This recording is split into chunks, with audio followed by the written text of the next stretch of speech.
ও আমারে ডাকে না, কিন্তু আমি যে দয়াবান। ও আমারে একটা সেজদাও দেয় না, কিন্তু আমি যে মেহেরবান। আমি করব কি? আমি কেমনে ওরে শাস্তি দেই? আমি আল্লাহ কেমনে ওর খানা বন্ধ করে দেই? আমি যদি ঘুম বন্ধ করে দেই, ও তো বাঁচবে না। ও আমি যদি তার পেশাবের সার্কুলেশন বন্ধ করে দেই, পেশাবটাও যদি ঠিক মতো বাহির না হয়, ও তো বাঁচবে না। ওর পায়খানা যদি একদিন আটকায়া থাকে, ও তো বাঁচবে না। ওর নিঃশ্বাস যদি 1 সেকেন্ড আটকায় থাকে, ও তো বাঁচবে না। আমি যে রহমান, আমি যে দয়ালু।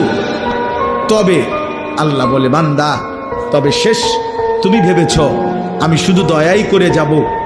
না রে বান্দা, আমার ব্যালেন্স আছে, আমার একটা ভারসাম্যতা আছে। আমি আল্লাহ আজ দুনিয়ায় মৃত্যু পর্যন্ত ওয়াদা দিছি, তোমার আমি লালন পালন করব, খাওয়াবো, পড়াবো, ডাকলেও না ডাকলেও, সেজদা দিলেও না দিলেও আমার গোলামি করো আর নাফরমানি করো। তবে মালিক ইয়াউমিদ্দিন, মনে রাখবা আমি কিন্তু বিচার দিবসের মালিক, আমি বাদশাহ, আমি রাজা ধীরাজ, আমি জব্বার, আমি কাহার। আজ দুনিয়ায় আমি যা দিয়েছি, খোদার কসম আল্লাহ বলছে, বান্দা তার সব কিছুর চুলচা, বিন্দু বিন্দু, জাররা জাররা হিসাব আবার আখিরাতে আমি নেব।